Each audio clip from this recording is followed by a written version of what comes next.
I occasionally think how quickly our differences worldwide would vanish if we were facing an alien threat from outside this world. And yet, I ask you, is not an alien force already among us? Ladies and gentlemen, welcome back to the show. I know a lot of you out there have been waiting and asking for this one, so I'm happy to announce my guest today is William Ramsey. William, thanks for coming on. Great to be with you. Thanks for having me. Yeah. Tell everyone a little bit about yourself and what you do if you'd like. Well, I was kind of like an old lawyer. You know, I was a lawyer at one point. I worked in D.C. and kind of like tied into interesting things today. I briefly worked on the case of Vince Foster. So I'd seen political assassinations. This is 1996 or something, 95. 30 years ago. It's hard to believe, but I was always it was when my time in Washington where I really began to distrust the corporate media. So I did a lot of researching and writing on my own and really kind of was always in listening to the alternate media from probably a long time ago, 20 years ago, 30 years ago. Mm-hmm. A lot of different sources. A lot of those types of people. I was like a listener to Visigoth, who was kind of one of the earlier podcasters, who I kind of do a lot of what he does now. He's unfortunately passed away in 2025. And then obviously like Bill Cooper, all that other kind of stuff. I've got a listener, shout out to Bart. He has been asking for you to come on the show, actually. He actually sent me your email too, but he's been sending me episodes with you and Visigoth. So at this point, I've heard my share of Visigoth. It's really good stuff. I manage his archive. He has about 700 or 800 shows at William Ramsey Investigates. You can look up or Google the Visigoth archives. There's 6 sections. I just reposted like 4 of the shows on my podcast today. His wife, his widow, gave me permission to kind of curate them. Really, I'm uploading them, equalizing them. The audio's old. Some like there's songs that probably shouldn't be there maybe. So I'm cleaning them up so that they'll be around hopefully for a whole nother generation, really. And it shows kind of like the alternate media did not just spring out of nothing, whole air. It kind of comes out of the people. And one of the interesting thing is so many of his guests are like people that are kind of legends now. Jim Mars and some of these other JFK researchers. Gilbert, just so many other people that are on there, stories about, you know, cryptids and things like that. Like he was really doing a lot of different stuff back at those times. And, you know, that his thing is the grassy knoll. It's basically a story about the JFK assassination or a reference to the JFK assassination. Yeah. So parapolitics, he was a parapolitician at the time without really having that kind of, that term affixed to his name. Right. Yeah. I mean, yeah, it's important to remember that a lot of you guys paved the way for the alternative media space. Some of us came in, you know, in 2020, which what was that really about, right? Was that, you know, it's times like these, we were talking about Charlie Kirk earlier. It's times like these where I reflect back on the psyops of recent years and, you know, look at 2020. I'm like, what was that all about? Was that a failed attempt at a takeover? Was it rolled out too soon? Was it a test run for 2030? Time will tell, right? But my point, I guess, more or less is that people are paying attention now more than ever. The devil's in the details, and people are now combing through those details. It's not just lone wolf Bill Coopers and, you know, and everybody else as well, but there's a lot more people. I mean, my Instagram feed, of course, I try to stay off of there as much as possible, but my Instagram feed is nothing but conspiracy now. It's like Charlie Kirk this is the first time I can remember where conspiracy theorists outnumbered the normies. Yeah, it's not really an accurate term. It's some kind of legacy term is that term. That's why I don't use it, because it's actually just independent researchers and things like that. But I've been around, the technology has changed. A lot of like his recordings were done over the phone. So there was no streaming like this or the software. I mean, you had to kind of go back through different things. Now the StreamYard is kind of like, or Zoom. But back then, you know, you couldn't do this. So I think the technology has really facilitated this stuff. And even outside of the censorship, it's really been this technology has really increased and shown what a clown show the corporate media has always been. It's just populated by idiots and losers and garbage people. And even the TV is going to just die and basically die on the vine because I don't know anybody smart who watches TV anymore. So you're seeing a change, and people want that. They don't want to be talked to or be zapped with 20 minutes of corporate ads every hour. You probably get a lot of ads, but still, it's not the same ones. And they're just the propaganda. So, like, the TV is really a mind control, low level hypnotizing device. And it's really dangerous, actually, to sit in front of a TV. A lot of people don't know that because you're passively doing this. A lot of the researching thing is back and forth. It's much better. So things have changed. I think people have kind of adapted to these new changes very well. And then that's really the power of the marketplace, is really the marketplace of ideas, is people who are actually doing the work, that have integrity or trying to tell somebody, are going to create and generate an audience, and people who aren't are trying to just kind of, titillate people. I mean, there's a place for comedy or anything else like that, but I mean, I think the truth will out. People like the truth. So that's kind of, I think, what I like about this new media. It's Yeah. really not alternate anymore. I don't even know if it's alternate anymore. I know I struggle with the terms too. It's like, what do I actually call this whole thing? It's like the conspiracy theorist term and the all. I struggle with the terms. I kind of stick with them for now because it gets the point across. But yeah, I'm with you on that. It's exciting. It's an exciting space to be a part of. People are hungry for the truth right now, and they want authenticity. And I think that's what, I don't know. I get a lot of emails, and people seem to comment on that. They like the format. They like it when you go over an hour and you go into that 2 hour mark, because there's you the longer these shows go on for, the less there is to hide. If you had something to hide, right? So of course I come in here and I'm just like, I'm an open book. Like, I'm just going to be myself here as I am off camera. But you can't keep that facade up for very long if you have one for 2 hours. And these topics too, like the topics that are pressing. I mean, wow, like just this whole thing that we're seeing right now out there in the media. You mentioned it before the show, like they seem to like that lone gunman aesthetic, you know. It goes all the way back. I mean, it really started in the 60s. It's the same playbook. They're using the same playbook from the 60s. That's why, you wanted to talk about Manchurian Candidate or Catcher in the Rye.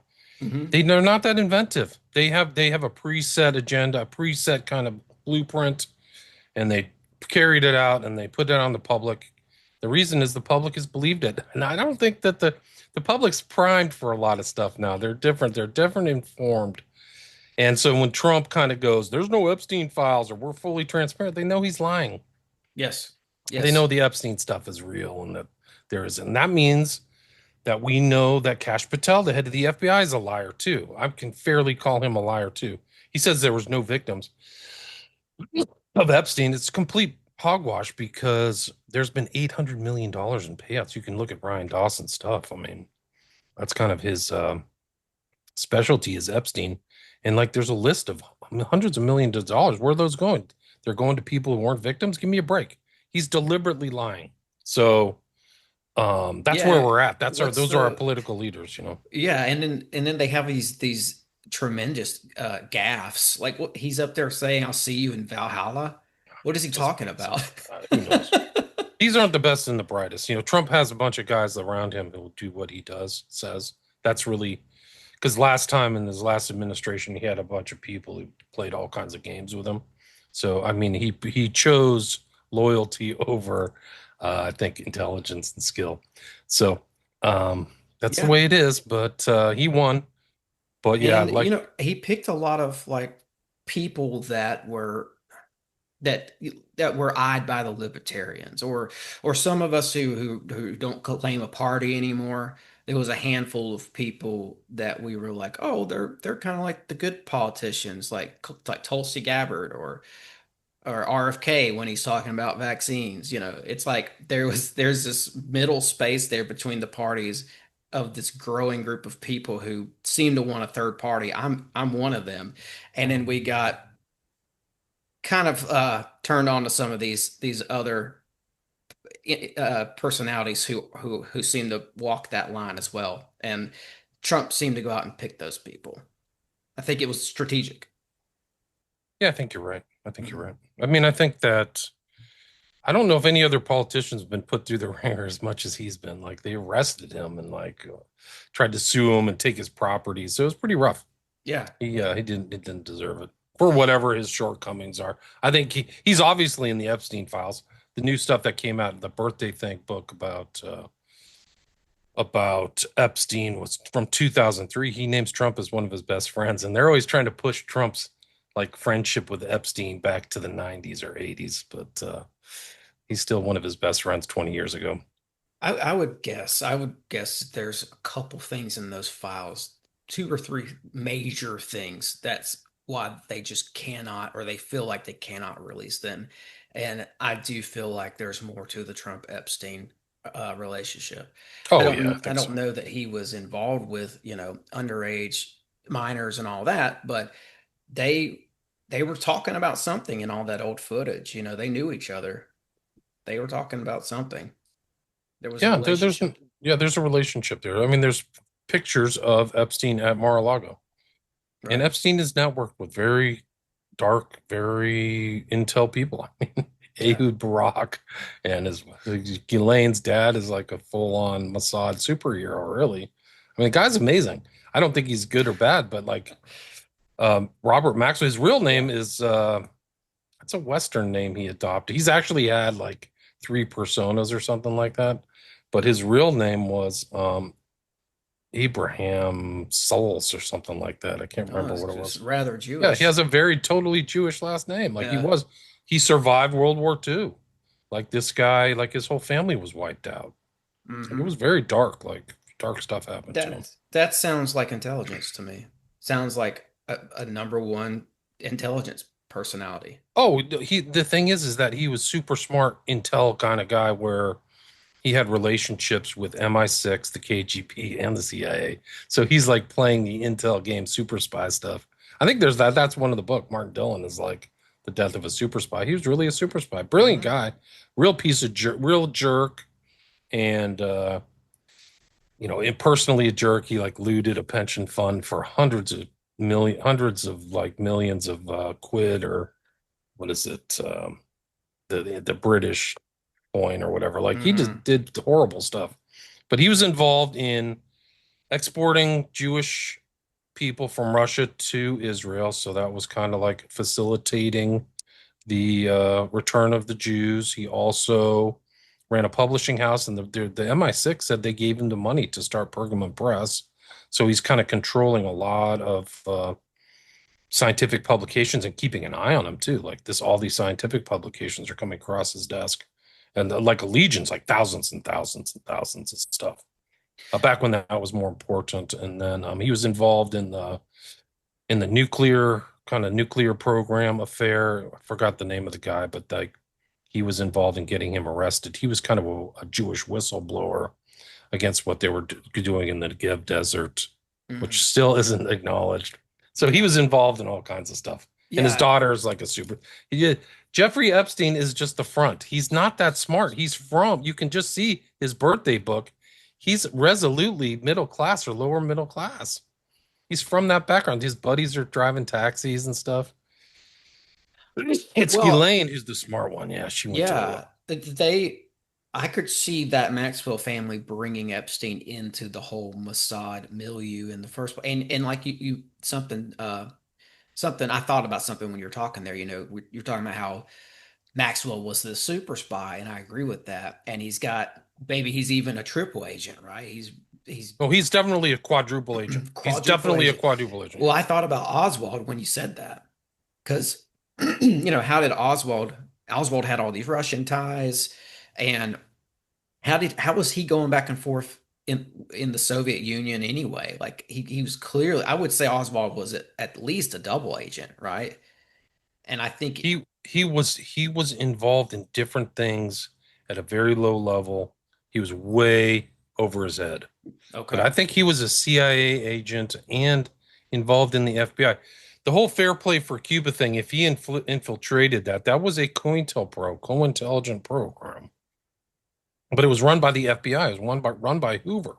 So he's bouncing in between CIA and FBI programs, like, and Mm-hmm. he's like his 201 file, according to like one of the best people who knows the JFK assassination, is giving talks this year in Congress, is Jefferson Morley, and he focuses in and emphasizes that James Jesus Angleton had the 201 file on Oswald before November 22nd, 1963. So there are what counterintelligence is the guy at the CIA who's trying to stop infiltration from enemy agents. At that time it was Russia, right?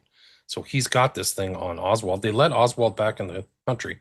The Mm-hmm. book to be read about Maxwell is Robert Maxwell, Israel Super Spy: The Life Mm. and Murder of a Media Mogul. Okay. Yeah.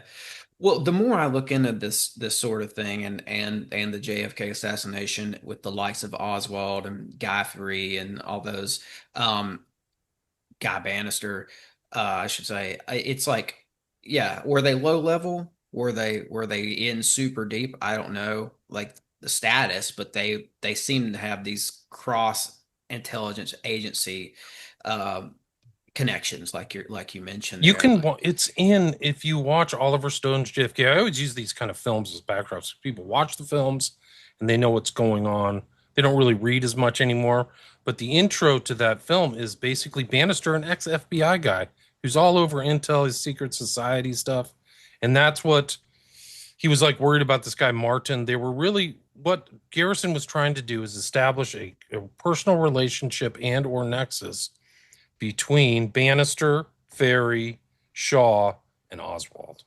I think he did it. And so there were sightings of all this stuff. Oswald going into Bannister's office, coming back out, people seeing Oswald with a bunch of anti-Castro Cubans and just all this stuff. Like, it's all there in the film. It's really interesting too, because I think it's interesting to see how good of an understanding um, Stone had at the time. But there's a lot of people in that film who were involved in the JFK investigation who played like partial figures. There's this guy Willem Oltmans, who was a European journalist. He's featured in there. He plays de Mohrenschildt, and then Garrison plays one of the judges, so he's in there. So I think a lot of these. I think Robert Grudin is another known JFK researcher who is in the court scenes.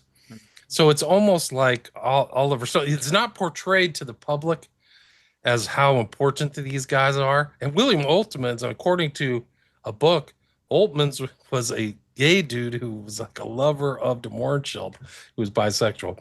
But it's there for like the JFK, you know, nerd community. Like, Yeah. it's such an important event. That's Well, why people are so involved, obsessed with it, and the enormity of the lie that's there. But yeah. oh yeah, yeah, for sure. The enormity of the lie. Love that terminology there. That's very applicable. But what do you think about that? Like, we'll get into this Manchurian Candidate here soon because I mean I think we're kind of talking about that anyway in so many terms.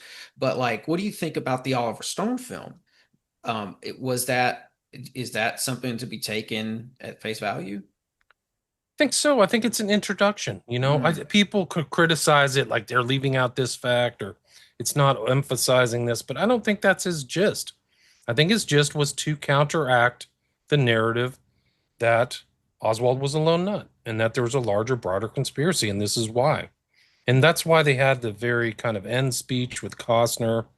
It's a rousing speech. He looks at the audience. They're just trying to portray the important. JFK is still vitally important. It's so important. The same issues that are happening in the 60s are now. it's that playbook you mentioned. It's no, it's broader than that. It's all the geopolitical things. It's the Hmm. decision between war and peace. It's who's your government? Are you going to be run by jackals? And we're at the brink of nuclear. We're already past the Cuban Missile Crisis right now. Like, the United States is, just for people who don't understand, there was this big event called World War II, and the Russian and the Nazis invaded Russia. They actually went in and killed 25 million people. Ferocious war. We talk about the Western Front. The Eastern Front was warfare. Only maybe the Mongols is close enough, like the most savage stuff imaginable. But that happened on June 22nd, 1941.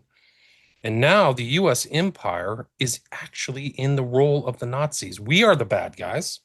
We invaded Ukraine and took it over, and we invaded Russia. We're the driving force. Your tax dollars, my tax dollars, the resort. This is all proven. The resources of the United States with $300 billion that could have been spent on healthcare, education, roads, is basically laundered by jackals too. Like that's how stupid the American people are. They're so stupid. Like they used to tolerate all this. We are the Nazis. We're the core thing of all this invasion that's going on into Russia and bringing us to the brink of nuclear war.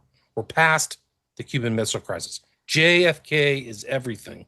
All the stuff he talked about, all the speeches he gave about peace, all of what he was trying to do to fight against the generals and the military industrial complex and the famous warning of Eisenhower in 1959, it's all relevant today because your tax dollars are going to come back and you don't even know. Like the American people are so stupid. They don't know the blowback that's going to happen after this invasion of Kursk and there's 1.8 million people dead. They don't give a crap. You don't even hear them talk about it. Like it's not even in their brain. That's how bad the mind control is, and that's how stupid the American people are. Excuse my French, but like literally your average conversation with the average American talking to an idiot.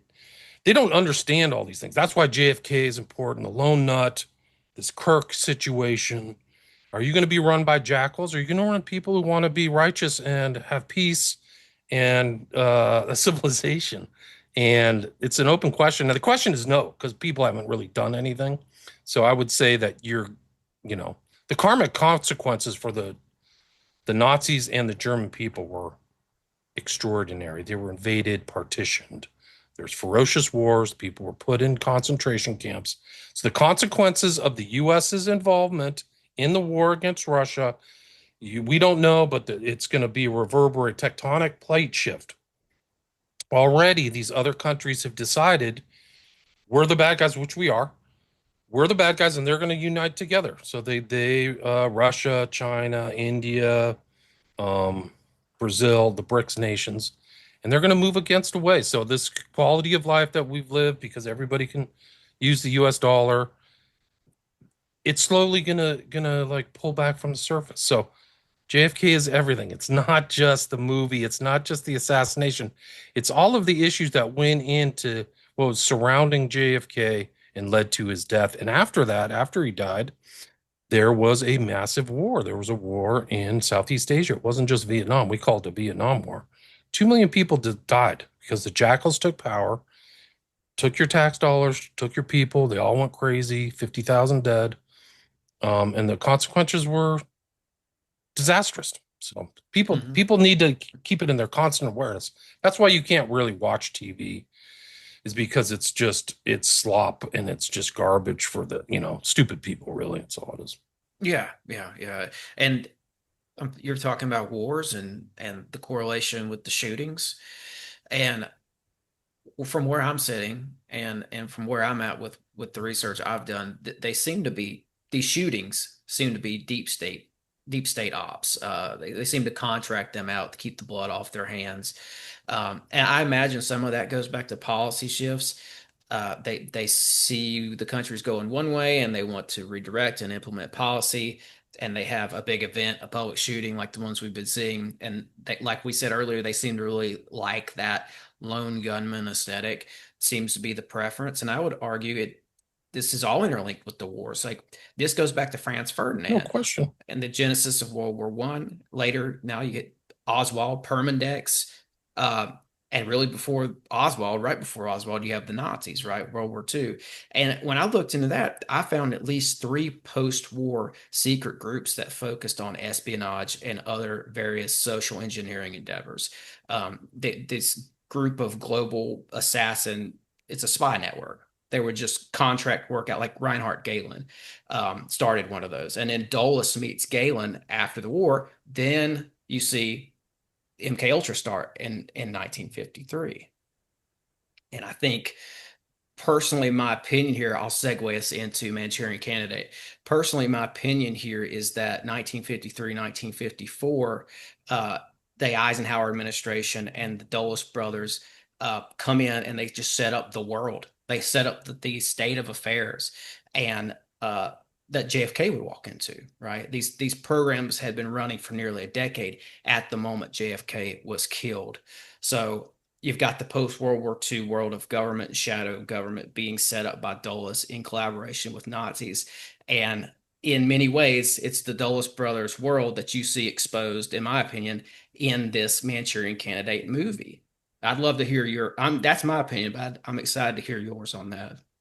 Well, I think you're right. I mean, I think a timestamp of the book and Hold on, William, you're sorry, I hit the okay. button. Yeah, you're good. The timestamp of the book and the film are very important. So it's 1959. The film comes out in 62, right as the Dulles brothers are there. Dulles gets fired by JFK, I think, in 61 after Bay of Pigs. So that world, they're seeing that world as this new Cold War world. And so I think it's all there. Like they are really world controllers is probably a more accurate phrase. And Galen, these guys are all Knights of Malta too. Himmler, Galen, Dulles. There's like, That's interesting. and also Shaw is alleged to be a Knight of Malta. He's on a list, and it makes perfect sense that he would be a Knight of Malta because one of the elements about Shaw that a lot of people are overlooked, which isn't in the JFK movie, which is okay. I mean, some of the critiques of the JFK movie, like they expected to like do too much in a 3-hour time frame. Like there's so much studying to do about JFK. So some of these critiques about Stone and JFK, I think, are silly. But that would be a connection between all these guys, and that's like it's some kind of connection, like a supranational connection outside of normal national boundaries, which is really crazy. I love that. It's like a secret society connection. We do see a lot of those. Yeah. That's interesting, William. Knights of Malta. Is that like is that like the Catholic Church's take on Knights Templar or something? It's kind of like the Templar Knights and the Knights of Malta kind of sprang out of the Crusades, Okay. of like the 10th century. So everything that happened in the Holy Land, and the Templars were supposedly wrapped up, I think, in the 14th century.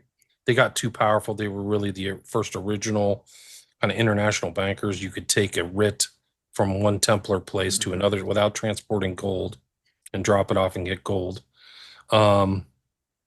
from one place to another. And they got too powerful. And so the king, actually, I think they took over the Templar Knights, and Jacques de Molay was, I think, one of the guys killed on Friday the 13th.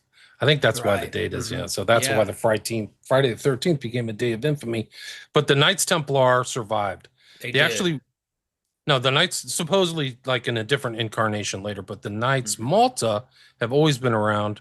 They became the Maltese Knights. They were actually the Knights of St. John the Hospitaller. So it's based upon John the Baptist. And then they went to Rhodes, and then they went to Crete, I believe, and then ended up in Malta. They were moving around in the Mediterranean, but they're avowedly anti-Islam and definitely associated with the Catholic Church. And one of the Holy Roman Emperors, I think it was Charles V, granted them the Maltese island as to be their kind of central place, which it still is today. So all these knights and are buried there in the church there, and I think it's Valletta is the city within the Maltese island. Yeah, and I think there's an extensive network of tunnels beneath that island as well. It's been bombed, the center of wars. They were like the Ottomans tried to take it over. Like I think Mel Gibson was going to make a movie based upon that fight of the Knights of Malta fighting against Islam or the Ottoman Empire trying to take them in, I think, the 16th century. But yeah, it has a lot of history. Malta has a lot of history. It's still extant today. Yeah. I think there's 12,000 Knights of Malta today. There's Dames of Malta. Almost every kind of elite person or aristocratic family, even King Charles, the current king, King Charles III, is a Knight of Malta. His mother was a Dame of Malta. So it's very much about the Western aristocracy and Christianity, and it's tied. They have a kind of a curious relationship to the Catholic Church. It's actually kind of like an international thing with its own passports, and they have their own Knight of Malta kind of center in Rome. So they are Christian associated, but they're also international. So being a Knight of Malta provides a wide variety of benefits. You can have your own passport. You have a net international network, and they are engaged in good works. They show up in other places to, provide shelter and healthcare for people.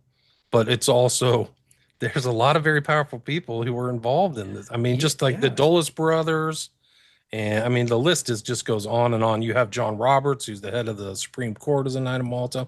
They don't publish their lists. They don't have to. That's what I was thinking. It's like these orders have been around for so long. When you've been around for thousands of years, you don't need PR. Like you just exist. And that's why people don't think that they're, but I mean, these orders have been around for a long time. I mean, I looked into the Templars and they emerge around 1100 AD, but they come out of a Greek order called the Brothers of the East that goes back who knows how long. They trace the origins clear back to Atlantis. They've these orders have always existed. I think they've just split off into these other little clubs, but they've been around for a long time. And like Clay Shaw, is that what you're saying? He was a Knight of Malta?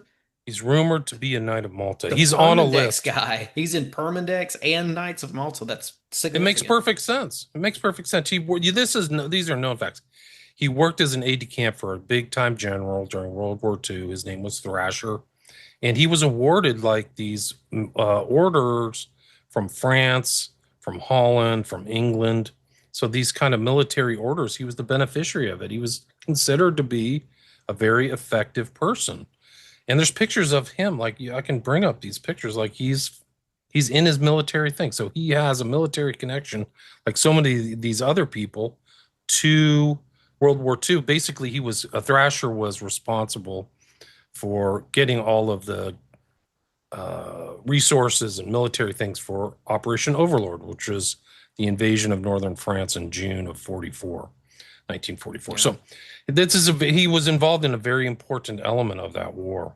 And so it makes sense that somebody would entrust him with secrets Right. and to do things. So Yeah, and I love that. I love that you've got in real life in the JFK assassination, you've got a guy named Clay Shaw, and then in this movie, you've got Raymond Shaw. it's amazing. I I don't love know that. how that worked out, I know. That's but that's that's like one like, of those like that's like one of those play Pink Floyd The Wall and it matches up to uh whatever the movie is, Dorothy. yeah, it's like a weird sync. Yeah, The weird sync. For people who don't know, Garrison's investigation focused on Shaw. Shaw was arrested, Shaw was charged, and Shaw was tried. And that's really what Garrison saw him as a core central piece. And I think he was right. Like, there are now things that are disclosed, like, we got to help Shaw out from the CIA and all this stuff. Like, they knew who Shaw was. He passed away in 1975, I think, something like that. But like it was, I think that Garrison was right on the money. So Hmm. it's interesting that he's a Knight of Malta. A lot of the people, or he will, I mean, he's on a list I saw. Like I said, they're it's not Oh, I divulged.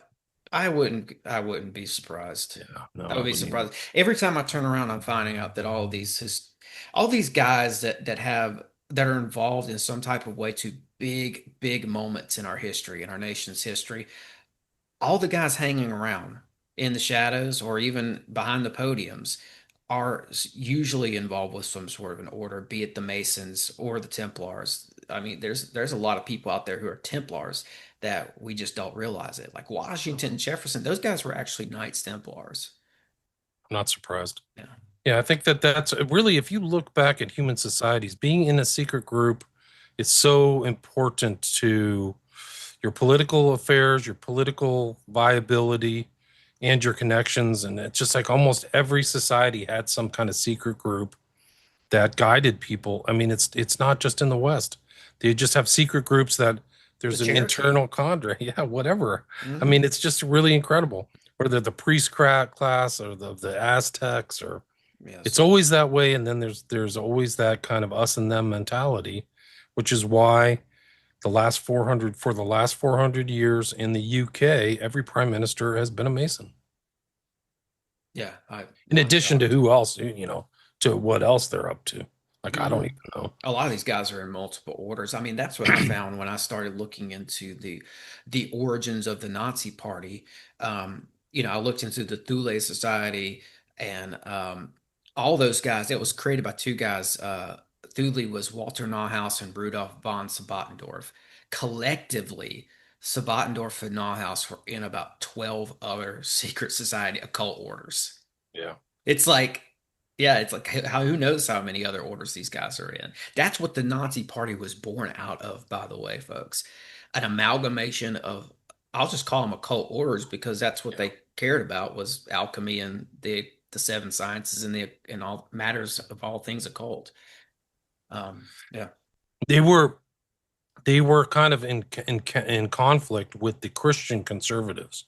So they were kind of like the group of people who were racist occultists and a lot of gay people against this kind of like more conservative Charlie Kirk type people. Mm. So there's always kind of that battle within the right. Actually, it's very not that uncommon here that a lot of those guys aren't necessarily Christians, although they Sure. team up with them for political reasons, like the Bushes, who Yeah. are not say they're Christians outwardly. Yeah, there's this strange facade of Protestantism in this country that a lot of these politicians seem to like to cling to. It's like, why does Joe Biden feel the need to say that he's Catholic? That guy's nothing morally, right? No, It, it's totally moral. so it's like, why do they have the need to claim some sort of a Protestant faith? And it's like you go all the way back to Washington and ask that question. Like, why did they do this? Because when you look into what those guys were really interested in, it's not there. That Christian faith is not there. It's just something that they put on for the camera. I don't know. I haven't quite figured it out yet. Yeah, I think that they have to do it for votes. I mean, that's who they're talking to. It also is a good shield for being a moralist. Like, I'm a Christian, guys, just like you. Let me in, you Mm-hmm. know. Mm-hmm. I don't Oh, think for sure I think Trump votes. is fake. I don't think Trump's a Christian. No, I don't think He so says either. it. He holds the Bible up like a prop, and he's always talked to things. And now he got into office, and it's back to warmongering, baby. Let's He move up was, the Department of Defense to $1 trillion yeah. budget. Come on. Oh yeah, I know. Yeah, you just give it some time, you see what these guys are really about, right? And Yeah. but he was in the church in New York. I looked into it at one point. Trump was, and it's like a kind of a watered down like social. Justice Church or something. Yeah, well, yeah, the guy was really into Swedenborg. The pastor was. So there you have Trust. that occult influence seeping in there in the back door, but it's still there nonetheless. Swedenborgianism influenced Joseph Smith too. Oh So yeah, yeah, very much. yeah. Like heaven's real, people are having sex in heaven, and they're real, and you're living life, and it's like the same thing. It's just like Yeah, life carries on there. Trump's pastor wrote a book. I'd have to look it up. I don't remember it off the top of my head, but the principles in the book mirror Swedenborg. Interesting. It's wild. Uh, Yeah. So yeah. Anyway, that's a whole yeah. nother story, Anyways, but it is interesting, this kind of Shaw thing, and I think also the concept of war. I think that Charlie Kirk was against the Iranian war, or against striking Iran again. So this is like, well, this is our agenda. We're gonna, Iran has to go, or we want to have regime change. And if Kirk is not on board, like, guys, we need to have the whole squad, walking in lockstep, and this is all right. So Kirk may have been like a little ruffled some feathers. In all these assassinations, almost everyone going into the 60s to the present, to Vince Foster, to Charlie Kirk, there's some kind of buildup. It's always kind of, and that's what a lot of Charlie Kirk's friends are doing to their benefit, talking about Charlie Kirk, is like there's tension in behind the scenes. There's people's feathers are getting ruffled. People are getting pissed. People are screaming at each other. There's talks, like, and there's usually some kind of meeting before Vince Foster was murdered. I think he went to Camp David, and supposedly he had a talking to like a week before he ended up dead. But it seemed like there was some kind of like, look, you need to toe the line. And so it seems like that's what they were saying to Kirk, is like, you need to get on board. You don't get independent thought. yeah. And That's what happened with James Forrestal. right. He was against some sort of an ally with Israel. He didn't want us to ally with Israel in some sort of way, and that went totally against what Truman was trying to do. Right. So, like, I mean, he so suddenly goes crazy and jumps out of a window like Olson. Same year, I think. I'm Right. pretty Yeah. close. So And I think there was more to Forrestal's murder, but that was definitely like you're saying. There's these tensions in the background. That's I'm just throwing it in because I mean, he was against the pro-Israel rally at the time. So yeah. yeah, they don't come out of nowhere. Usually it's there's somebody gets triggered and then it becomes personal. So like Yeah. a lot of these people, like apparently they're on the right or the left, there's like kingmakers and influencers and donors, and those people are expecting something in return for the handout. Like I think that Candace Owens was an actress. Like I think that she literally was like an actress, and somebody brought because she's well spoken and intelligent, and they brought her in and turned her into a right wing influencer, which was great because she's black. So that not everybody talking about that is some, white chick. So I think that worked for the conservative movement. It also brought in a lot of African Americans, and so I think that she was good. And then she kind of started getting off script. I think she was at Daily Mm, Wire, right? She left, and hmm. her and Shapiro got pissed. But yeah, so I think that there's that kind of feeling within the right, the modern kind of younger right of like we're not happy about this genocide in the Middle East, and people are like, what? Why are you not happy? Like, so I, Hmm. th- I think Yeah. I think a lot of these people are trouble. I've been saying like somebody's going to get killed soon, and I've been saying that for a year, and I didn't think it would be Charlie Kirk, but I think they were going to send a message. I think it's probably this. It's curtail for independent talk, and to get people in line for more war. Really, it's really the Hmm. jackals. Hmm. Yeah. Wow. And yeah, I think maybe some of these influencers got have been emboldened by the way things have been going. Last, like Tucker Carlson goes independent, air quotes. He's not a Fox News guy anymore. He's doing his, and I think a lot of people thought, oh well, we can break off and say whatever we want now. But these are made people. Right. Right. It's a very good point. So I think I actually kind of analogize it to like what happens in people get killed a lot, but in the music industry or things like that, where an artist gets helped out by a producer and then becomes famous and wealthy and like, I want to get out of this producing contract. And the producer's like, or the company is like, we made you. We want that revenue to go on. You're working for us. And the musician's like, I made you money. So they're seeing it from different standpoints, and then the musician ends up dead. It's happened so many times to musicians, early deaths, and Hmm. it's a lot of it's about these things that are building up, these tensions that are building up between parties, where they're getting more and more angry. They get lawyers, and there's threats of lawsuits, and then conveniently somebody dies. So Yeah, I I think wonder that how much of these that play with Diddy too. Sorry to interrupt, but like, it's who like knows. they didn't kill him, but they certainly did everything else to him. Yeah. Was he the made guy who got out of line and was like, man, you work for us. Don't ever forget it. Yeah, I mean, I think so. I mean, I've heard things like that happen to Chappelle, like Mm. he had a talking to, and he like fled the country. Like, people want that control or something like that. So you're lucky in some of these relationships to get out alive, and then you realize, oh, holy smokes, this political party or this company is like run by like a mob. Like they have enforcers, and they have things that bad things can happen to you because there's so much money at stake. Hmm. So a lot of these people realize, oh, I'm dealing with very ruthless people, and some realize it too late. Yeah, and that's Hollywood too, right? At least back in the day, it was certainly a mob industry. I mean, I imagine there's still some of that lingering around. I would for sure. There's a lot of corruption, Yeah. a lot of budgetary corruption. A lot of people have ended up dead, probably were murdered. Like Yeah. the stories are there's just tons of And stories. that's the same in, Hollywood slash the music industry because I'm trying to remember there was a show that came out, really good show. It was this guy who played Wolverine. I don't remember the actor's name, but it was all about he was like one of these fixers for music industry moguls. He would just go around and he was basically just a mobster. He'd go around and dangle people off roofs and just get stuff done, you Yeah. know? And it's based on real life occurrences. Like a lot of these moguls in the music industry really have this like guy that they can call who will come up and show up at your door. Diddy had a guy. He had a fixer. A lot of these guys really have fixers. It's just like Pulp Fiction. Yeah, They called out exactly. one guy to fix stuff, and so things get done. The girl gets pregnant. She's talking too much. You got a little business problem with your, you know, landlord. We can help. Well, somebody can help, and then it binds you to them, right? So then that's a part of blackmail and also the relationship. I helped you out with that. Stay on board, and I'm going to make money off of you and all this stuff. So Yeah.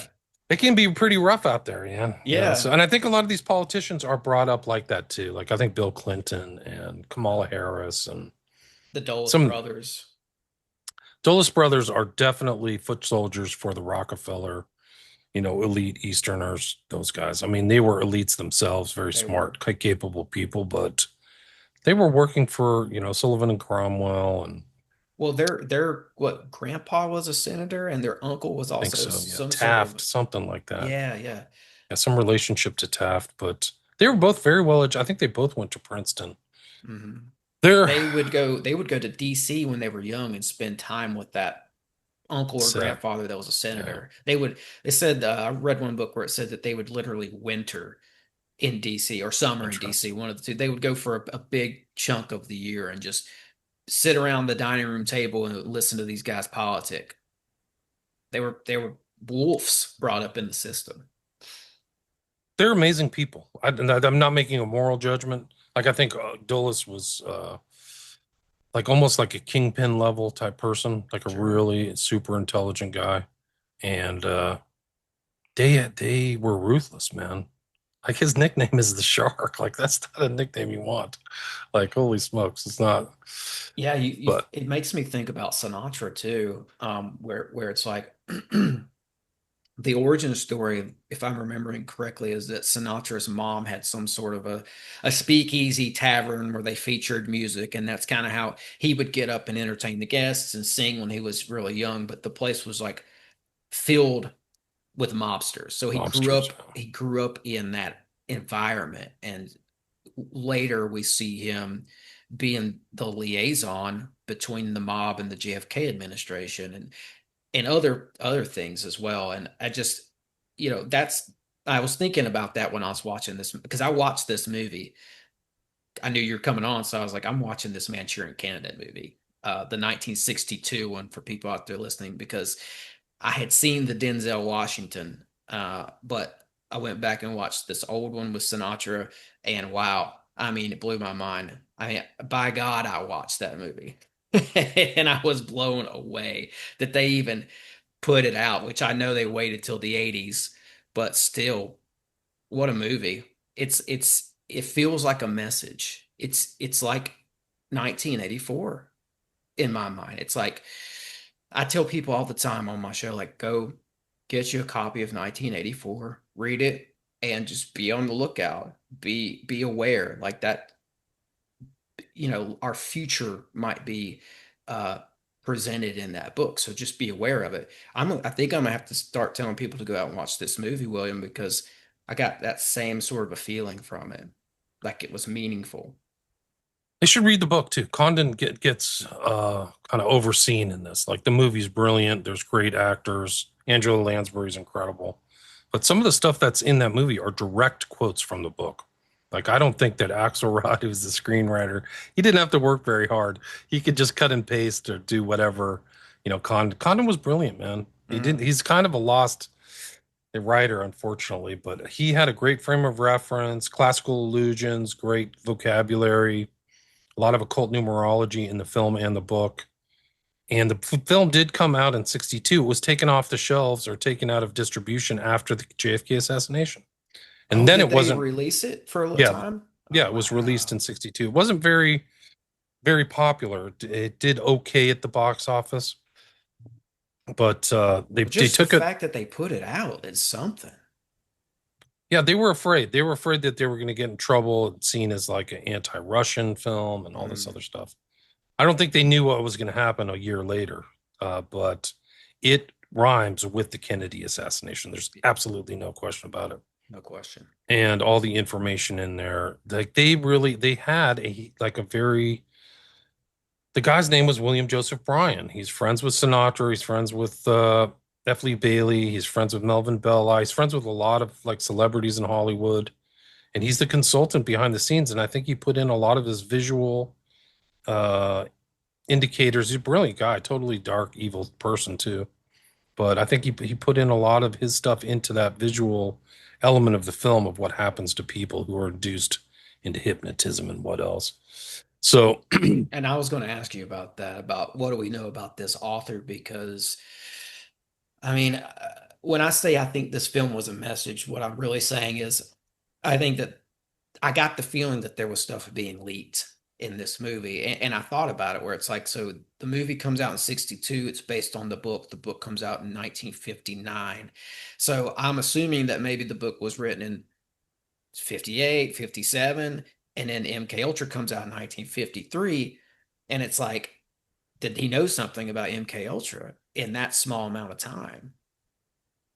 I think he knew there were actually a lot of like back then they had magazines, which like was the way, or newspapers, the way people got information.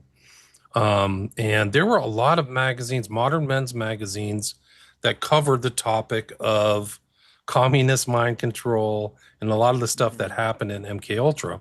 And they were accessible to the public. Like authors would publish things in these magazines. So I'm assuming I don't have proof at this point, but Condon, who's a very skilled literary writer, had access to some of those papers and things like that that were coming to the public. And so some of these things were available. So they weren't all secret. Like now, because of FOIA and stuff like that. But somehow you're right. Condon keyed in to key elements of that. Condon went on, by the way, to write the foreword to one of the two most important mind control books out there. He wrote the foreword to Operation Mind Control by Walter Bauert, which is very telling. He tells a story about this broken clown who had his legs and arms broken so he could maintain a clown. And he uses that as a exemplar or symbol of what humanity will be if they don't understand mind control. He'll just remain kind of a bruised clown. And I think it's very effective. And that's really one of the most important. The other is Marx's book, which is Search for the Manchurian Candidate. So the Manchurian Candidate theme pervades up to today. Like this guy, Jay Robinson, is a Manchurian Candidate. Patsy, I'm pretty much confirmed at this point. It's only been 9 days, but there's so many improbabilities. He's also being put in a special ward outside the jail, which should terrify everybody. If you know anything about these behavior modification things, if they put you in a place where you're um sensory deprivation or anything, you'll say anything to get it to stop. It's a form of torture. It's acknowledged as a form of torture by the UN, however much that is. So basically he's just looking there. There's pictures of the guy looks zapped. He's just staring at you like, why isn't he saying, I didn't do it, I wasn't there, this is a frame up, you're trying to, bust me, blah blah blah blah blah blah blah. Like, and also they just, I think that Candace Owens just published a picture that, The Dairy Queen? yeah, he's at the Dairy Queen 17 minutes after blowing Charlie thing. Charlie wasn't What? shot from the front from a 30-06. That's obvious. It should be obvious to everybody. Anybody promoting that story or who's promoted that story is either muddied the waters or is deliberately, I would say, involved in something Mhm. much more nefarious. And then you see that there was this beautifully mounted camera right behind Charlie's head, mounted on the wall. Like, and there's footage of the guy, one of Charlie Kirk's guys, allegedly going up there right after the shooting and dismantling it, taking it apart and putting it in some sort of a case. And it's like, what's on that? That if we could get that footage, that might, I think, lend some credence to what you're saying, for sure. Those were high-powered camera cameras. There was one pointed right at Charlie, which I think is like a super modern digital camera. So if it was me, I would put that into the public Yeah. because there's thousands of researchers who are just waiting to know the truth. Americans deserve to know the truth about all these assassins. They've been lied to for like 60 years at least. So this is a different one because it's taking place in a high tech, data is easily transferred, and It's not like something where they can cover stuff up back into JFK stuff. So Yeah. And again, like something I was trying to articulate earlier. I mean, there's not just a couple lone wolf investigators out there like Bill Cooper anymore. It's like there's a bunch of people now who are weighing in on this thing. And you're right. You brought up the Epstein files. It wasn't just Charlie Kirk. It's I saw what happened with the Epstein files, where everybody, a big portion of the public, was not accepting the narrative anymore. And but it's like now with the Charlie Kirk thing, it's like wow, it's like a whole another level even, where I don't see anybody going with what they're saying. Everybody seems to think that there's a conspiracy here, rightfully so. they're rightfully so. Yeah. Mhm. I don't think they're going to go along with it anymore. I think the American people are fed up. This is like a So milestone for us, yeah, perhaps. I think Charlie Kirk didn't deserve it. Like for being a loudmouth, he was making like things that like good things. Like this is bad. The genocide in the Middle East is bad. So it's honorable to say this isn't good. I don't support that. I don't support that. So I don't think that what he was doing was that bad. A lot of people, it's weird, like the ideology of the left or their mindset that they like people celebrated his death. I'm like, why? Why are you celebrating? I He's like know. actually having dialogue. He actually has principles that you can just turn off your TV. Like, don't listen. I didn't listen to Charlie Kirk. Like, I mean, I respect the guy, whatever. But like, I just like, okay, that's good. You're having a college debate with somebody who's unhinged and mentally ill, whatever. Um, but like these people's mentality is really strange. And the Yeah, celebration's bad. It's bad for society. It's actually a kind of a cultural and spiritual malaise, very serious one. yeah, yeah. It goes back to I think a point you were making earlier about the potency of the mind control that's been put on the American people. Some people are just so R's and so D's. They're so mind controlled in that faction that they'll do anything. That's like, it's like Roman times. Like, what do we do with these Christians? I'll just throw them into the lions. It's Let's like make a sport out 1984. of it. It's Right. like 1984, Goldstein or whatever. This is your guy. Scream at him. He's your enemy. But there's somebody behind the scenes. These scenes that's even worse. It's a uniparty anyway. All these guys are making money and Right. insider trading and setting up the system for themselves. Like it's just a corrupt nightmare. And the people who think that DC's out there to help you, like the American people have been royally screwed over. So like you think your politicians there to help you? You're stupid. Like these guys are helping themselves. They're not helping you. Yeah. Nobody's helped you get a house, get a job. They've given your jobs away to foreigners. They've given houses and better loans to other people who don't even pay into the system. Like you're getting raped and you put up with this. You think that the Republicans are your enemy? you're, you're It's so stupid. It's true. comical. It's It's so true. comically stupid. So the mind controls there. Yeah. Conditioning, operant conditioning. I Mm, think what they will never get to is that some of these political parties at the top, they have behavioral psychologists that are very skilled and know what to do. They know how to get people to do stuff and then not even acknowledge. There's like techniques that they're using on members of the horde of the political parties that they don't even know is happening. Double bind kind of scams and constant repetition of phrases, safe and effective. Like the right. whole like COVID's another example of a massive mind control global mind control operation. So I think you can go back to Manchurian Candidate and the MK Ultra in the 50s and behavioral psychology to see how important it is to our day-to-day lives here in 2025. There's just absolutely no doubt about it. Yeah, Understanding no these doubt. techniques, yeah. No question. No question. And I think that's why the film was as potent as it was for me. Because the Charlie Kirk stuff happens, and then a couple days later, I watch this film, and it was very potent in that regard. Because I'm like, wow, this is kind of summing up the situation right now. And it's not just right now. It's like you said. I mean, this goes back to the 60s. This goes back to JFK.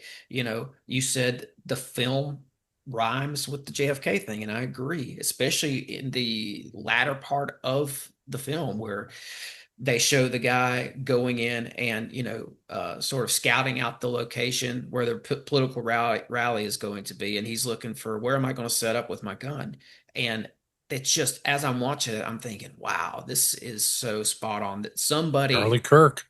yes, so this is what happens. It's like they're just showing you what happens. I don't know how did they manage to be that spot on? It's and was like my real question here is like it made me see Sinatra and JFK almost in a different light. It's like, were they doing this? You know, everybody says Kubrick releases information, leaks information. Was this some sort of a leak on their part? Yeah, it's kind of like a disclosure. I think so. I think Mm, it was. If you look at the film in the contexts of other films that came out that Frankenheimer was involved in, that JFK was involved, JFK was involved in greenlighting this film. So he knew, for he and Sinatra were close friends. They had to kind of like separate because Sinatra's mafia ties were becoming more apparent, and the JFK administration was anti-mafia. They sent Marcello, who's like the mafia boss of New Orleans, to Guatemala. His brother did.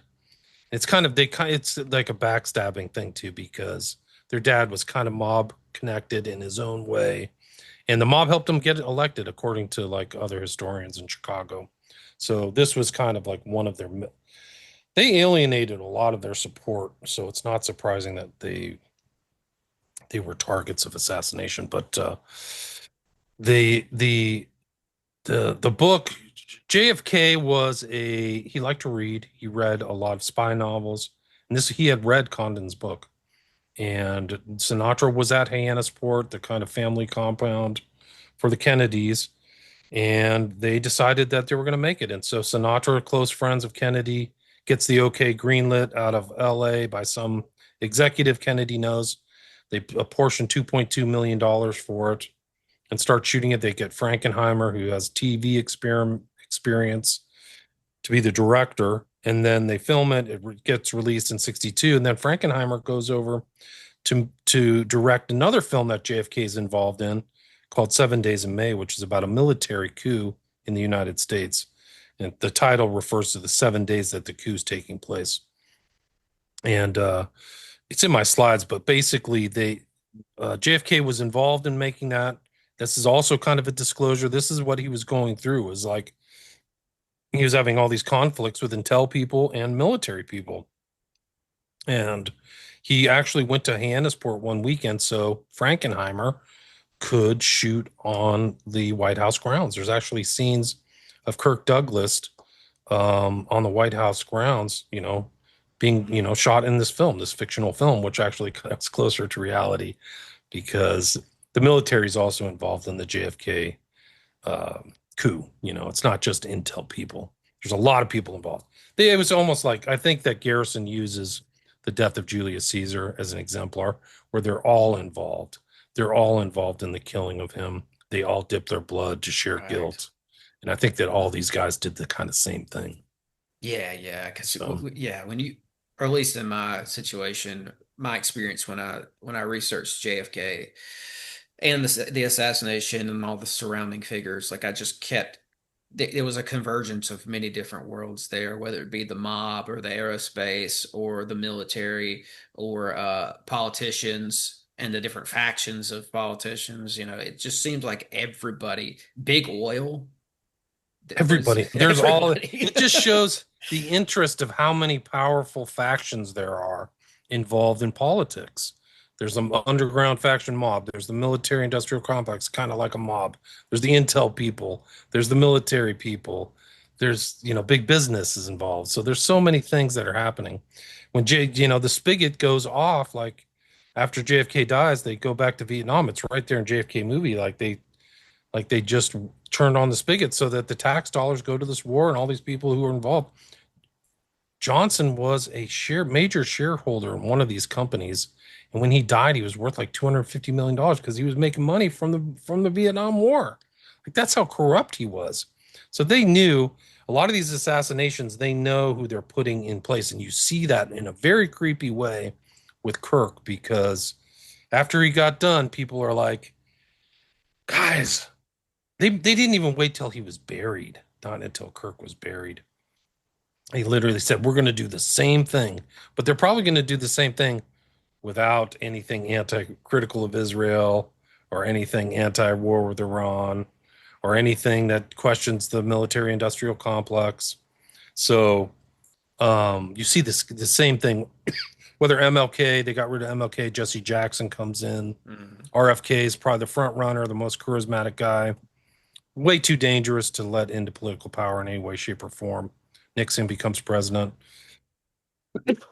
Um, they really wanted to get rid of Malcolm X. That's an FBI job, in my opinion. He knew it was coming too. He was so brilliant, man. Malcolm X is just incredible. I mean, I like a lot of those figures, but I see Malcolm X as really a natural kind of genius, like something really special. He was such a great orator, and he was morphing too, kind of like Charlie Kirk. He was morphing from the Nation of Islam to actual Islam. And then like he's like, whoa, now I'm seeing things from a different perspective. Here I am growing up as this kind of racially segregated kid in a racist America. And now I'm seeing the world from a different perspective. He was smart enough to make those kind of personality changes. So he would have been like Kirk. Kirk is only 31. This is a decapitation type strike on the culture and leadership. He could have been a senator or something like that. His chops were getting better. His dialogues, he's getting more sophisticated.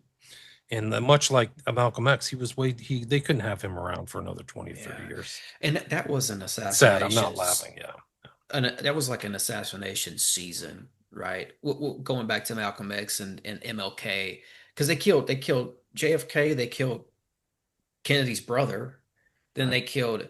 I looked at it once. It was like the assassinations of all of those guys were not far apart. Yeah, I think JFK is 63, Malcolm X is 65, and then MLK and RFK are like 4 months apart in 68. Yeah. And there was also like a backdrop of real racism there. And there was a guy who died in 62, I think in Louisiana. I can't remember his name, but there was a lot of civil rights violence too going on. And a lot of racists around the JFK assassination too, not just CIA, but like really hardcore, like,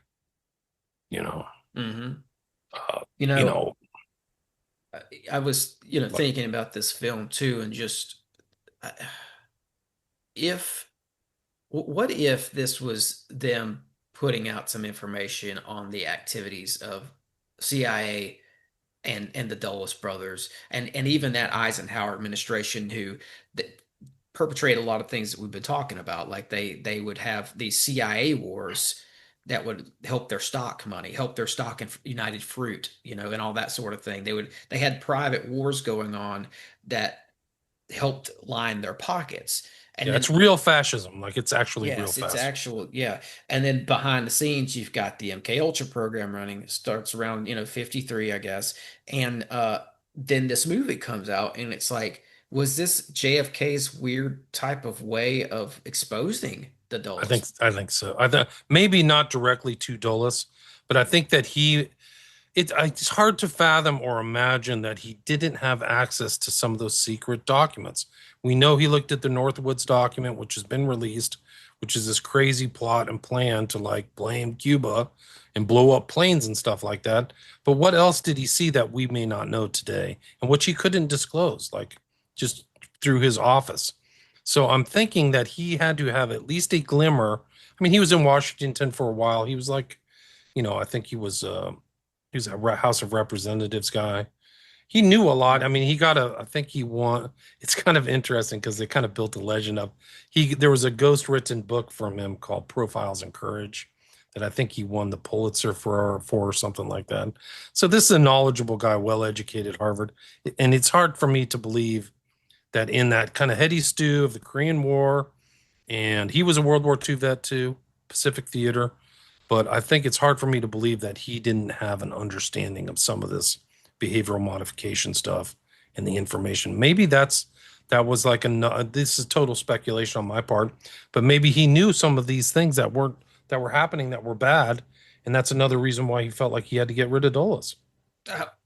Yeah, bingo. I was about to ask that because So then the Bay of Pigs is just like an excuse, and maybe he's like playing a really dark game where he doesn't want the Bay of Pigs to win, so that he can have an excuse to, get rid of all these people, who he wants, Yeah. So like that may be the real thing, is like he's pulling the rug underneath them knowingly. That may be why they were really angry.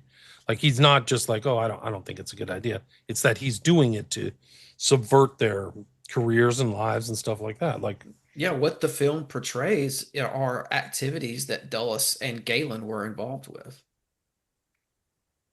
Galen's incredible. I don't know how some of these Nazis made it to like survived, Uh, because I don't Galen and either. Skorzeny Yeah. kind of went back to like nefarious stuff, man. And Oh, I they mean, just set yeah, up they used their old network and their old yeah, connections. Like they said that Galen was allowed to, Dulles let him keep all his contacts within Russia. Because Galen was like Hitler's number one spy master in Russia, I think. And he yeah. had a Rolodex of names, and they said, oh, we just took them under our wing. We adopted all that. We adopted the whole Nazi program. Galen was answering directly to some of the U.S. presidents at one point. I'm His not memos surprised. were Yeah. being read by, yeah, There's pictures of him like tooling around the United States. Like this is a major Nazi, and he's like farting around the States in the late 40s and early 50s. yeah.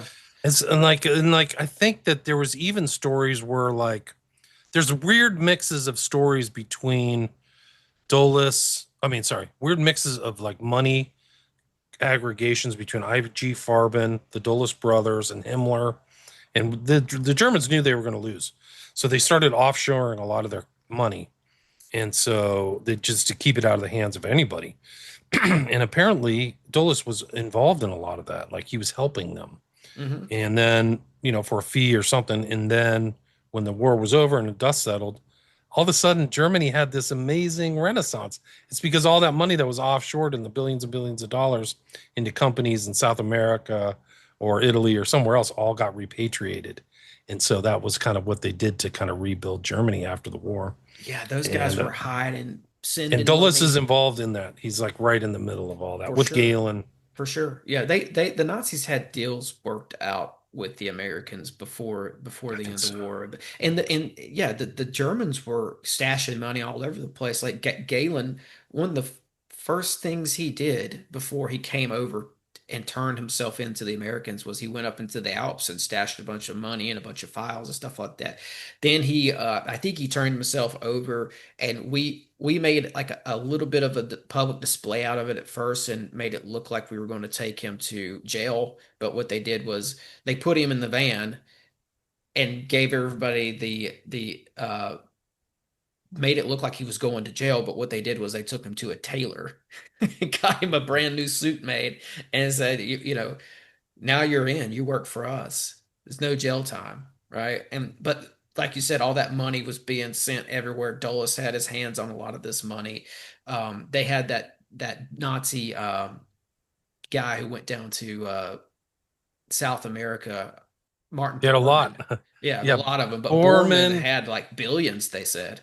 Yeah, Bormann was chief of staff to Hitler. There was a guy, Barbie went to like Ecuador, and then Mengele was seen down there. He changed his name as like Dr. Green. And then the guy who got arrested by the Israelis and brought back and tried. Um, what was his name? They found him. He was somebody, I think he ran Auschwitz. He ran the trains. It was, Hmm. I forgot his name, but there's a lot. It's very strange how some people got away and without anything who are really criminals, like they're involved in all kinds of dark stuff, like Skorzeny. And then some people got killed at Nuremberg or were let go, or the AIDS. These red lines, a lot of it were Catholic Church type stuff too. Yeah. So it's Very small number of people were tried at Nuremberg. yeah, Like I think it was 216 is one of the numbers I saw recently. But, there were, at the height of the war, there were 8.5 million members of the Nazi Party. So it's like, what happened to the rest of them, right? We only tried like 200 of them. What? right. They infiltrated the aerospace, our aerospace business. I Yeah, think Braun. Von Braun and all those guys, He's just one of many. Braun was just one of many. yeah, yeah, they infiltrated the whole thing over here, and I often wonder if that's not what Eisenhower was talking about, warning about, uh, when he was talked about the military-industrial complex getting too powerful and all that. Was he talking about the aerospace Nazis? Possibly in part. I mean, it really was being. I mean, you have to see America at the end of World War II, too. The whole European continent is exhausted. They've got all their children, the young men are dead, and the Mhm. US loses like a couple 100,000, but we are untouched, you know? And so there's no other competitor. It's really the unipolar world. And even the kind of bipolar, us against the Russians. The Russians are incredible people, but they were exhausted too, you know. Yeah. I mean, they presented themselves as a threat, and it was very useful for the Americans here to have a boogeyman in the Russians far away, seven Oh thousand yeah. miles away, and all that. Like they blame the Russians for all kinds of stuff, Oh, and I it's think that that whole Cold War thing was at least in part a psyop. fiction. Yeah, I think so Yeah, too. yeah, yeah, yeah. It was And you're partial. right, man. Europe was in ruins. That's a great point. It's easy to see how we came out top dog. Yeah, so I mean, I compare those post World War II Americans almost be given what the dream world of the Nazis wanted to be was put into the lap of all the American people. They're not by their machinations or anything they had, but they were very smart. They were untouched by the war. They had this engine, this beginning of this industrialization, 50s and prosperity, and they really could just do it, and they really, really almost controlled the world through a variety of different means. Like the Hmm. CIA is very important in putting people in and out of power all over the place. Italy and Indonesia, and I mean, you can just go through the list. I don't know where we weren't central. They say that like once after World War II, almost all of the heads of Mexico were installed by the CIA. That was the most important thing, is that all those people who are running Mexico are basically, promoted by us. They were our people. So it's almost like Mexico was kind of like Another a Israel. yeah, something like that, or during that time. I don't know what it's like today, Yeah, but yeah. it is interesting what they were granted. And then they had all this talent, the great, educational stuff. And that's where MK Ultra came out of, is like, it didn't have like some centralized pyramid where they did it. They just expanded on all the existing universities and hospitals and stuff, and just had little players everywhere. It's really incredible. Well, So that was that. A part of that is that international Nazi network of espionage rings that Galen was a part of. We modeled our CIA directly, in my opinion, directly out of the Nazis' spy network, I wouldn't be surprised. the The the OSS the and all the, that. the founding documents, of my understanding, were actually drafted by Ian Fleming. That's my understanding, is that he founded a lot of that stuff. Yes, he was working with the guy who founded the OSS, who I'm blanking on right now. Um, Yes. It was, I mean, it was, at least in part though, modeled after Galen's network, I think. And I think that's why we had such the CIA out the jump. Well, partly it was because of the OSS. This guy brought in a bunch of uh, monarchs and monarchs' kids. They were all like rich kids, spies, kids of spies, and kids of like politicians who were in that original OSS with all these Nazi back channels. So the network was almost already there, and we just took it over and added to it. I'm not surprised. Yeah, I'm not surprised. You know that Dulis's son claimed his dad was a Nazi? I didn't know. It Yeah, doesn't he did. surprise me. He's not a great reliable Oh, source, because he had a pretty serious head injury mm, in the Korean War. But he, like, later on in life, said like, my dad's a Nazi, blah blah blah. So I don't know hmm. if it's true or not, but Well, he certainly worked with them. That's what my research there's showed. no question about it. No There's question. absolutely no question Yeah. about it.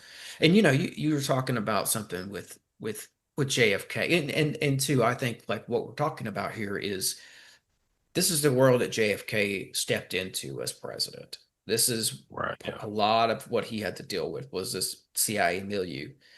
Um, and we were talking about, what was JFK really getting his hands on behind the scenes as far as intel goes. And I thought about something, if we talk going back to this movie, going back to JFK's friendship with Sinatra, and there was a lady named Judith Exner who was like a liaison between she knew Sinatra. Giancana. She knew, yes, Giancana. she knew Sinatra, she knew JFK, and JFK was using her as a liaison to go between him and the mob, and they were just passing notes back and forth, like envelopes with stuff in them back and forth. It was, yeah, Giancana, the Chicago mob boss, right? And she said that she looked in one of the envelopes and it contained blueprints for a spacecraft. So this quickly gets bizarre, right? This gets like then you find out that the sons of the head of security for General Dynamics break into this Judith Exner's house a few days surrounding the Marilyn Monroe killing, and then General Dynamics gets a contract to build Pine Gap, which is like Australia's like UFO base, essentially. I try to remember like Roswell sort of a thing. And it's like, so now this gets bizarre real quick when you add in like this aerospace or secret space component.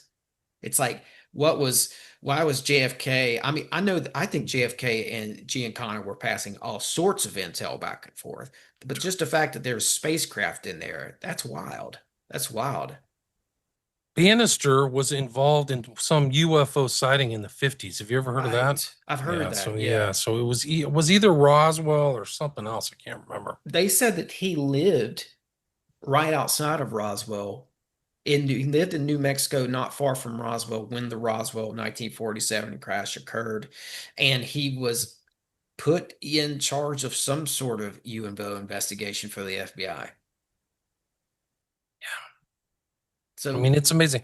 There are amazing characters around this. That's the other element of the JFK assassination that I think just like people marvel at. It's like Bannister's really interesting, Ferry's really interesting, Shaw's super interesting, Oswald. Like they're surrounding this really important event. All these characters are just like their connections and they're pregnant with meaning or something. But like mm, Bannister is like really strange. Like he's a member of the Court of Jesters, and like I think he's a Mason too. I forgot. Like he's just like all these crazy stuff before 63. Like he's a retired FBI agent. But it's a ton of one connections. one of the things about Bannister, he was a character witness for David Ferry. So this is like connecting them together. He's a character witness for David Ferry and David Ferry's morality kind of civil suit against Eastern for, I think they either fired him or there was something. They commenced some proceeding because he was gay. Mm, And Bannister is a character witness for this guy. So he's supposedly like a conservative FBI yeah. kind of guy, but what's he doing with this dude who's like always with teen boys? Like it seems to always be around teen boys. Well, that was Hoover as well, right? Hoover's over the FBI, and they said he had a gay partnership. Tolson, like I think one of his second in commands was his gay Lover, boyfriend, lover, or yeah. whatever was Clyde Tolson. I think that's apparently what Roy Cohn had on him is that Cohn was gay and he knew these guys would go dress in women's clothes and do all kinds of kinky stuff. And I think that's apparently what the mob knew. And that's why Hoover said there's no such thing as a mafia, right? Like it doesn't exist. Much like, Cash Patel says there's no such thing as that. Where's the Epstein victims? There's no Epstein victims. I can find them. I can just go get Google on. There's tons of victims. Yeah. I I mean, mean, this secret, all this stuff, it's secret military funding, aerospace, secret technology, mobsters. It's quite a collection. And like that group of characters with Bannister and Shaw and Oswald and all that, that looks to be like a program that was run by this George Joannides character. Do you know? I'm sure you know. I know his name. Yeah. I mean, they're always asking for his stuff, and a lot of Right. Jefferson Morley is really like keyed into Joannides as a central figure, and they're trying to get his FBI files or something like that about that guy. Apparently, he was seen at the RFK assassination, or there was a claim like that. Bannister, by the way, was involved in investigating the Maury Island incident, Right. an alleged UFO sighting crash near Tacoma, Washington in June 1947, predating Roswell by about a month. Hmm. Where witnesses claim saucer-shaped objects spewed debris that damaged a boat, killed the dog, and injured a boy. The FBI ultimately deemed it a hoax, with witnesses Fred Krisman and Harold Dahl admitting the story was fabricated. Yeah, yeah. 1947, big year for this. What we now call the UFO phenomenon. Big year. A lot of you've got Roswell, of course. You've got Kenneth Arnold. Those both in 47, and then you've got this third Maury Island incident. Of course, it's been called a hoax. That's the mainstream narrative. I did look into it at one point years ago, and there's good argument that it wasn't entirely a hoax. I don't know what it was, but something seemed to have happened there, something strange. Um, and Fred Krisman, the guy from the Maury Island incident, was called by Bannister as a character witness. Interesting. So he's Yeah. involved in JFK too. Yeah, yeah. Wow. I was thinking too when I was watching this Manchurian Candidate film. It's like if you want to look into history for a real life figure who is like the villain portrayed in Manchurian Candidate, George Johannides is a good candidate for that because, like I said, he seemed to be one of the CIA's guys for orchestrating Oswald's network of guys, the New Orleans guys, and all that. Seemed like he was over the whole project.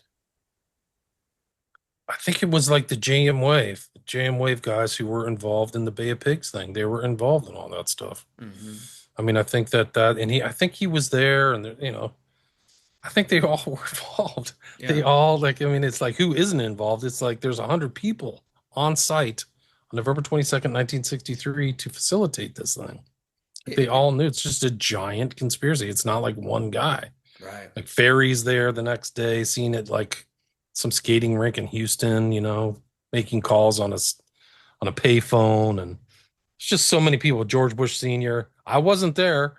I was at a meeting 10 miles away. So like his lie is almost like a joke. It's almost like an inside joke.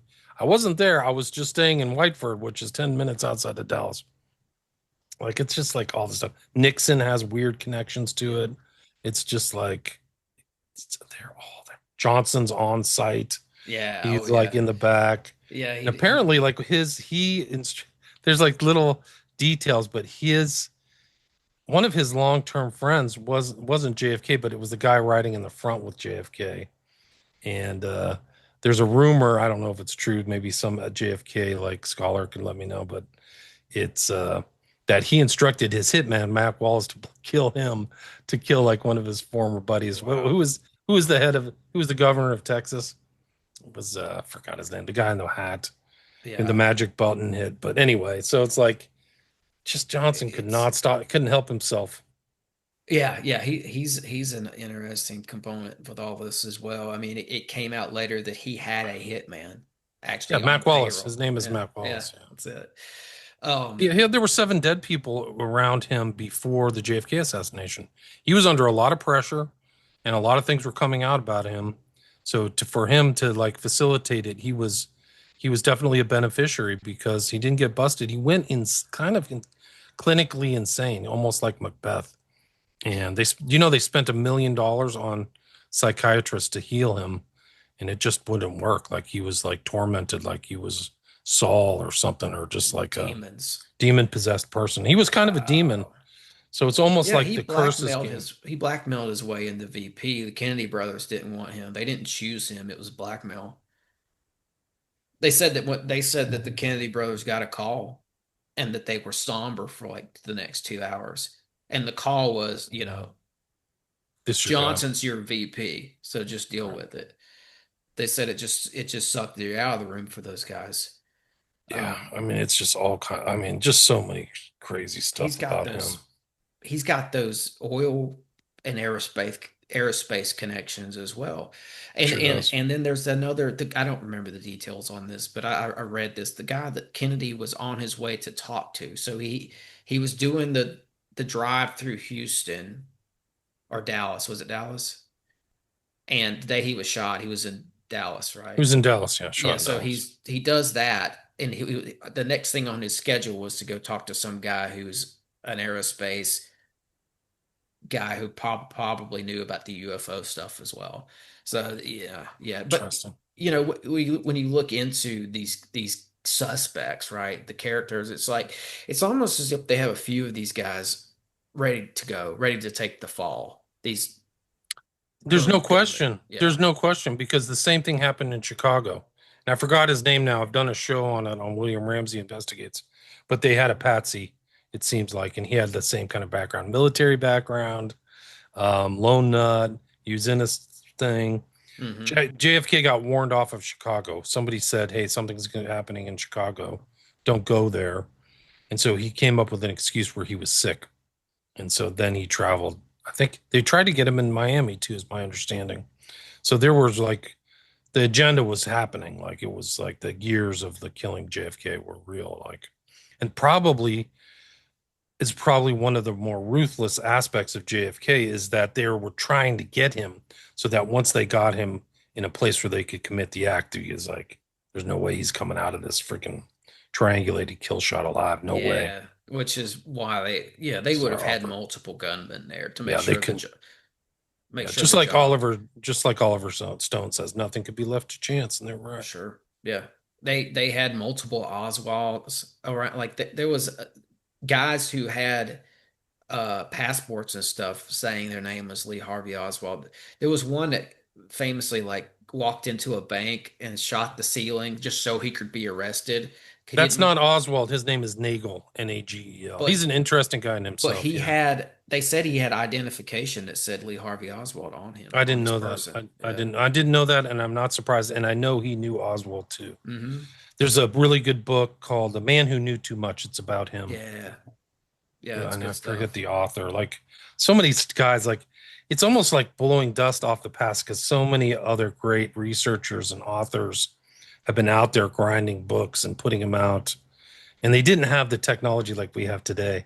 But thank God for all those people, and I tip my hat to all of them because people like me can go back through and read them all. The stuff about Oswald and the CIA and all the FOIA documents and the man who knew too much about Nagel, and you get that whole kind of triptych, that whole broader view, the wide angle view of what's going on in the world and what led up to why they did it, why they killed JFK, and what happened after.